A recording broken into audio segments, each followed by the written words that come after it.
kemasan ya, apalagi kemasan untuk produk pangan gitu ya, ada ada standarnya. Jadi standar dari SNI, Standar Nasional Indonesia, juga dari standarnya Kementerian UKM.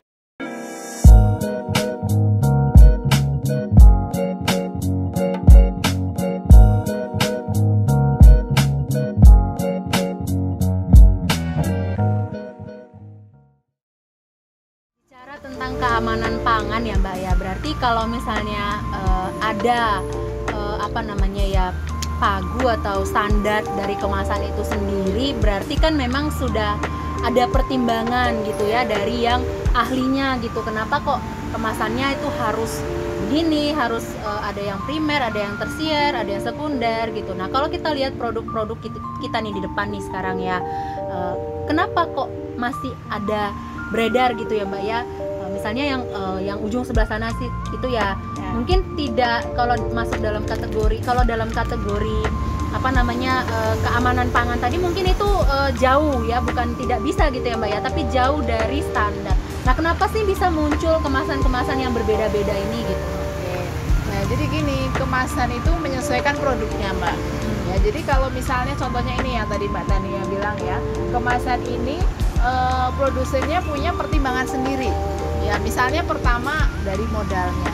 Modal ya, dari modalnya. Dia modalnya mungkin tidak sebesar kalau UMKM yang sudah stabil gitu ya, atau mungkin perusahaan masih infan ya, gitu kalau bahasa bisnisnya infan industri gitu ya. Ya itu, terutama itu. Kemudian yang kedua, pangsa pasar. Jadi pasarnya dia siapa gitu. Kalau misalnya pasarnya menengah ke bawah, itu ibaratnya orang beli tuh yang penting murah, banyak, kan ada ya gitu ya. Banyak, murah, bikin kenyang gitu ya. Nah itu kan ya, nah itu salah satunya itu sebagai pertimbangan ya. Jadi ada konsumen tertentu yang tidak memikirkan kemasannya, tapi yang penting produknya nih gitu. Jadi bisa menggunakan kemasan seperti ini, yang penting dia sebenarnya higienis ya, terus menutup produk itu. Meskipun mungkin ya tadi yang saya bilang itu tidak tahan lama, risiko ketahanannya ya Mbak ya, ketahanannya mungkin bisa cepet melempem ya. Kalau yang tidak tahu melempem ya tingkat kerenyahannya berkurang. Pasti tahu lah. Siapa tahu, kadang ada yang kata melempem Mbak, ada gitu. Kemudian mudah tengik ya, atau rancidity lah ya bahasa ininya ya. Nah itu jadi mungkin lebih ke modal dan pangsa pasar sih kalau gitu. Kalau dari kelayakan usahanya sendiri gimana Mbak? Kalau kelayakan usahanya, kalau produknya bagus sih bagus Mbak. Jadi kalau misalnya dia mau menggunakan kemasan yang lebih bagus seperti ini misalnya ya, atau minimal seperti ini lah ya, standing pouch itu. Nah kalau dia ingin memasukkan produknya ke supermarket misalnya, atau mungkin ke toko oleh-oleh, nah itu ada standar kemasannya. Kalau kemasan seperti ini ya kurang menarik ya. Kemasan itu kan harus menarik dan marketable. Ya karena kalau kemasan kayak gini ya, dari kemasannya aja pasti kita udah tanpa perlu tanya harga ya, cek betul. Harga gitu tentu ya pasti PB yang nonton ini semuanya, atau gensut yang nonton pasti bisa lah ngecek sendiri ya berapa harga dari kemasan yang misalnya ada desainernya dengan yang kemasan yang belinya kiloan, ya pasti harganya beda gitu. Tapi berbanding lurus ya dengan harga. Misalnya kalau kemasan begini ya pasti jualnya nggak mungkin di pasar kaki lima gitu ya, udah pasti ke supermarket, ke swalayan atau mungkin tujuannya juga bisa untuk ekspor gitu ya, dengan harga yang memang di atas. Kalau misalnya yang itu mungkin jualnya 20.000, yang ini bisa sampai 35.000 gitu, sehingga pasti kalau dihitung-hitung tetap masuk ya dalam analisis kelayakan usaha itu di biaya variabel ya. Betul biaya variabel. Jadi kalau misalnya menghitung ya, mau menentukan HPP-nya nih berapa nih dalam produk ini, ya masukkan ke semua biaya variabel. Biaya kemasannya berapa, terus nanti kan terkait dengan ininya ya, untuk pengiriman gitu-gitu ya kan, masuk ke biaya variabel. Kayak misalnya tadi kayak mau ekspor gitu kan ya, nah itu kan ada biaya pengiriman atau gitu dan semacamnya itu. Nah itu tergantung pasar memang ya.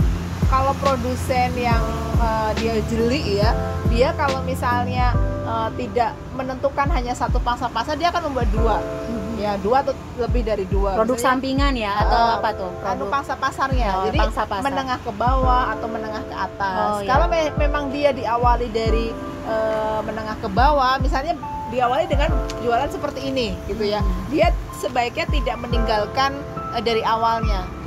Bisa diperbaiki, misalnya ini hanya di strapless ya, ini kurang bagus lah ya, kurang dari tingkat keamanan pangannya pun kurang bagus ya. Jadi dia bisa menggunakan plastik yang tebal lagi, terus kemudian di sealer ya. Nah, jadi bertahap ya Mbak, ya, pengembangannya ya. Biar di sealer kan perbaikan kemasan itu kan lebih apa ya, membuat kepercayaan konsumen lebih tinggi terhadap produk itu. Oh, ini produknya bagus nih, sudah teruji, produknya enak, berkualitas, dengan dilengkapi dengan kemasan yang bagus, itu lebih bagus lagi. Dan itu nggak mustahil untuk diwujudin ya, jadi istilahnya bisa ditabung. Jadi kalau misalnya berwirausaha, kalau di awal-awal itu udah punya keuntungan, nah keuntungannya itu ditabung untuk pengembangan usahanya seperti tadi, mungkin memperbaiki kemasannya, kemudian mendaftarkan ke PYRT-nya, BPOM-nya, melengkapi halalnya, sampai nanti produk itu bisa ya syukur-syukur bisa tembus ekspor ya. Betul, Mbak ya, benar ya. Okay. Kalau ekspor kemasannya begini ya nggak mau, ya kan, makanya bisa. Harus dikemasan seperti ini ya gitu. Jadi sesuai kemasan pasarnya aja. Ya. Kalau saya lihat nih Mbak, selanjutnya nih yang mau saya tanyain, saya dari tadi penasaran. Sebenarnya bukan hari ini aja sih, dari kemarin-kemarin tuh saya penasaran gitu kalau ngelihat produk gitu ya. Kalau kita bandingin yang ini dua aja deh, yang ini dengan yang ini nih.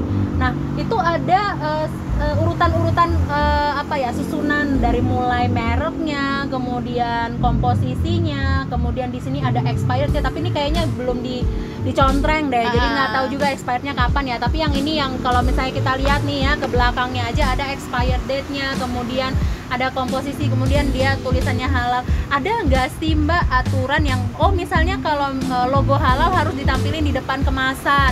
Kalau misalnya dia komposisi dia harusnya di belakang, kemudian ada nomor registrasinya juga. Nah itu sebenarnya kalau dalam mendesain satu kemasan itu ada nggak aturannya? Nah kalau ada itu seperti apa gitu?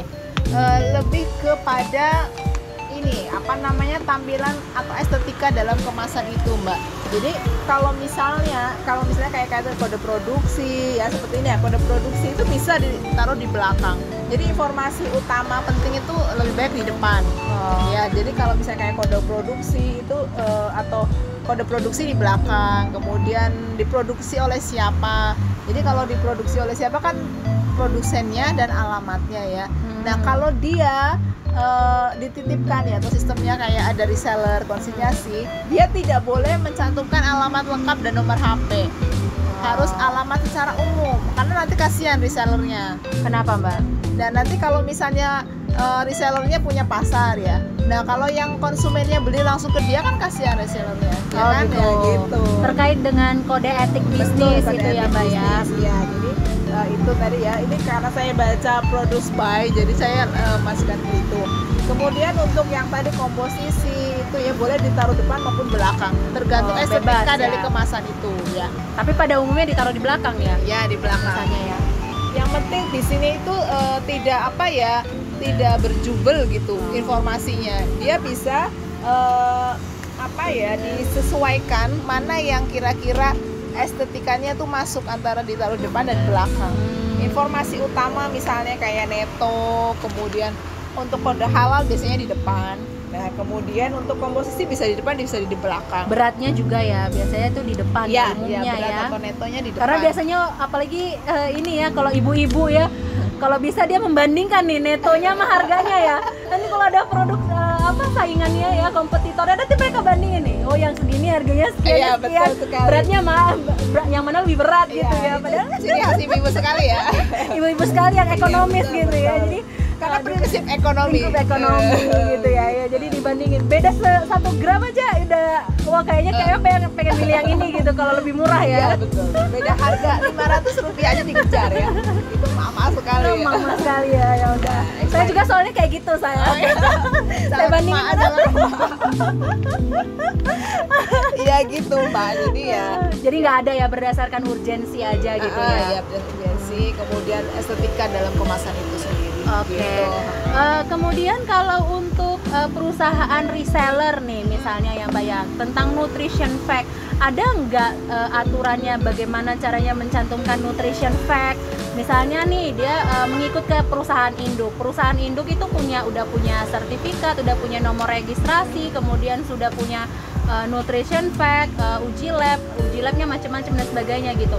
Apakah sebagai distributor gitu kita boleh mengikut kepada induknya? Nah, aturannya itu sebenarnya seperti apa? Boleh saja, boleh ikut ke induknya, asal ya biasanya kan distributor dengan perusahaan induk kan ada perjanjian gitu ya. Itu boleh bisa untuk bisa ya, tapi harus ngurus lagi nggak ke ini Dirjen Haki ya biasanya ya, ngurus izin-izinnya itu Dirjen Haki. Kalau dia menjual sama persis ya sesuai dengan ya mereknya dari sana, semuanya dari sana, ya tidak perlu itu. Tapi kalau dia mau memerekkan sendiri, itu ganti ya, merek ya. Iya, harus ngurus juga ya. Harus ngurus lagi itu. Kemudian ada kayak sistem perjanjian gitulah dengan produsen produsen awalnya seperti itu. Oke. Ya, ini expired date-nya bagus. Ini salah satu contoh kemasan yang informasinya cukup lengkap ya. Jadi memenuhi standar, ada namanya, nama itunya ya, kemudian ada netoknya, ada sudah punya halalnya, ada keterangan tambahan gluten free. Jadi gluten itu salah satu zat yang dia dikandung oleh tepung terigu.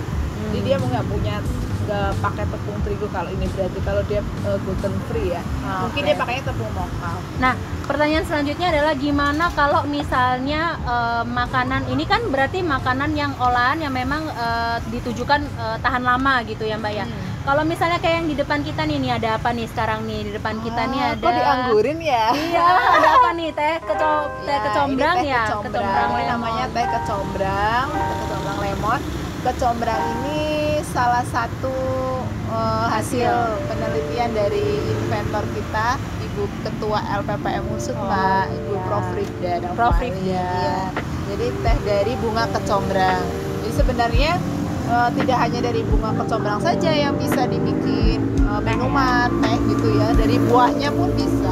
Itu sering disebut dengan honje. Itu salah satu inovasi dari beliau. Dicampur lemon ya, coba kita cicip dulu rasanya. Nah, tadi saya mau tanyanya itu kalau misalnya kayak gini nih, ini kan kita minum langsung, tetapi kan ada yang misalnya orang pesan kemudian dikemas lagi dalam bentuk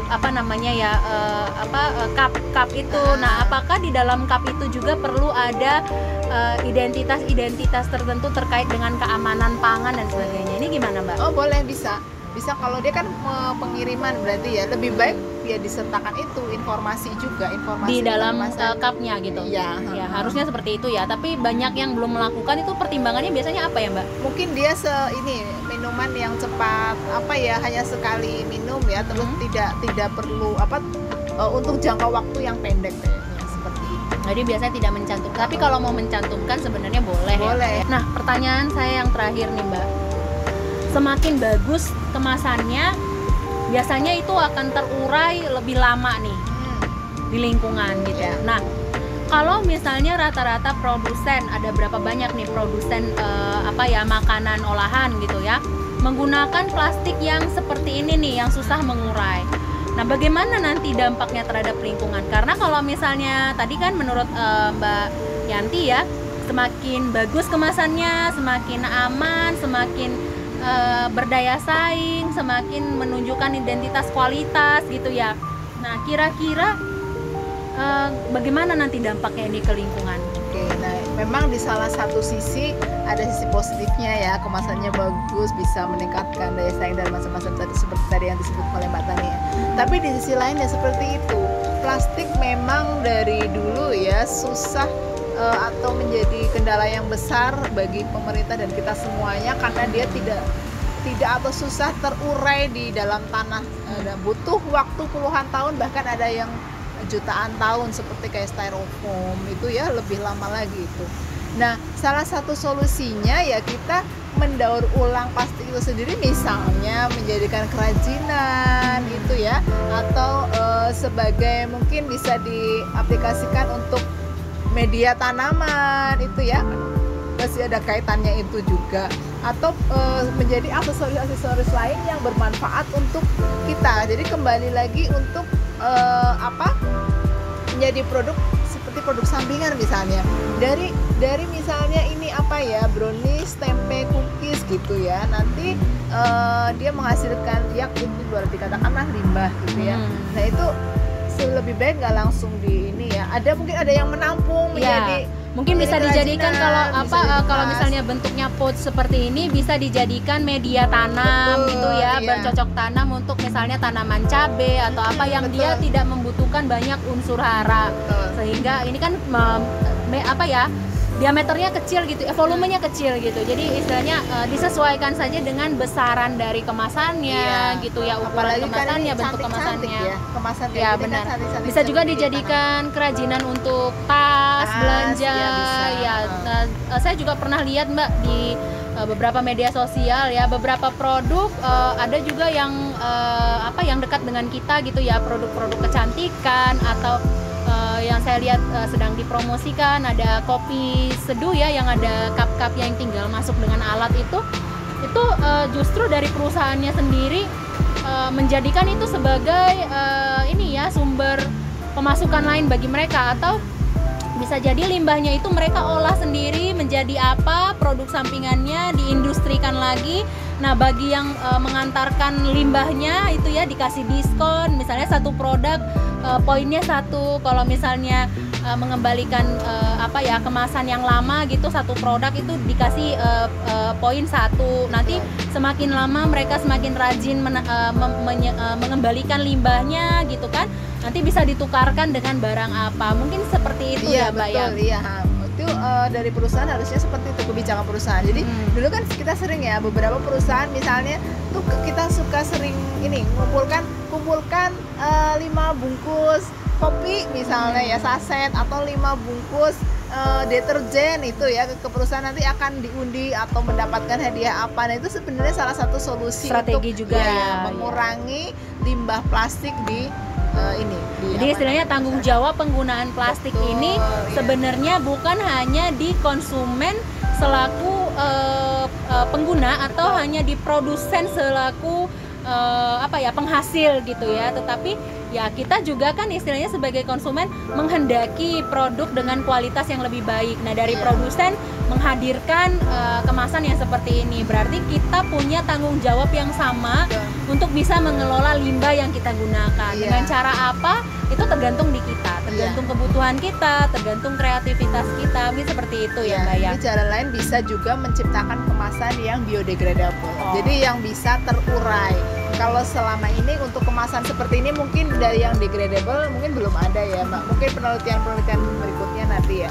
Kalau yang kayak misalnya kayak plastik yang udah terurai, contohnya ya, saya boleh sebut merek nggak? Jangan Mbak, nanti endorse Mbak. Gitu jangan, kita tidak di endorse Mbak. Oke. Nah, sekarang ya bisa dilihat lah ya, plastik-plastik yang mudah terurai kan sering kantong kresek itu ya, salah satu swalayan gitulah ya. Nah, itu bisa, itu jadi salah satu solusi untuk mengurangi limbah plastik. Oh, kalau belanja pakai plastik nambah sekian ya Mbak, gitu ya. Gitu. Mau bayar tambah bayaran. Kemudian juga ada plastik wrapping ya, yang buat itu juga bisa dari biodegradable. Gitu. Ini produk-produk yang ada di depan kita ini sekarang Mbak bisa dibeli di mana nih? Oh, ini sebenarnya bisa beli di rumah BUMN. Jadi udah tahu belum Mbak rumah BUMN di mana? Ada nih alamatnya, nanti tolong ya admin dituliskan di sini rumah BUMN ya. Jadi kalau misalnya mau berkunjung ke rumah BUMN ya monggo silahkan, ada banyak sekali produk-produk UMKM yang dijual di sana gitu ya, dan memang kualitasnya pasti sudah terjamin karena minimal sudah punya PIRT. Nah, menutup perjumpaan kita kali ini nih Mbak, kira-kira closing statement apa sih yang mau disampaikan ke PIBers atau Gensut ya, Gensut atau apa namanya, PIB Lovers. Apa nih yang mau disampaikan ke PIB Lovers dan Gensut semuanya nih terkait dengan kemasan? Oke, baik Mbak Tania. Jadi untuk PIB Lovers atau Gensut ya yang punya usaha untuk produk makanan, untuk kemasan lebih baik dilengkapi dengan informasi yang lengkap sesuai standar kemasan tadi yang sudah dijelaskan, dari nama produk dan lain-lain ya, sampai kode produksi neto dan lain-lain. Pakailah kemasan yang baik, yang sesuai standar, kemudian menyesuaikan pangsa pasarnya ya. Pangsa pasarnya boleh menengah ke atas, ke menengah ke bawah, tergantung kalian punya usaha apa gitu ya. Jadi itu kemasan yang baik, marketable, dan sesuai dengan produknya. Tentunya produk yang berkualitas juga harus dilengkapi dengan kemasan yang baik dan marketable. Itu Mbak Tania. Jangan lupa bertanggung jawab juga terhadap limbahnya. Betul ya. sekali. Oke, kalau kayak gitu, kalau begitu kita tutup dulu pertemuan kita hari ini. Jangan bosan-bosan untuk terus setia menonton channelnya PIB Unsut ya. Jangan lupa juga klik tombol like, subscribe, dan kalau memang PIB lovers dan Gensu semuanya merasakan video ini bermanfaat, di-share ke teman-temannya, ke keluarganya, ke saudara-saudaranya semuanya. Oke? Sampai ketemu lagi di video selanjutnya. Dadah.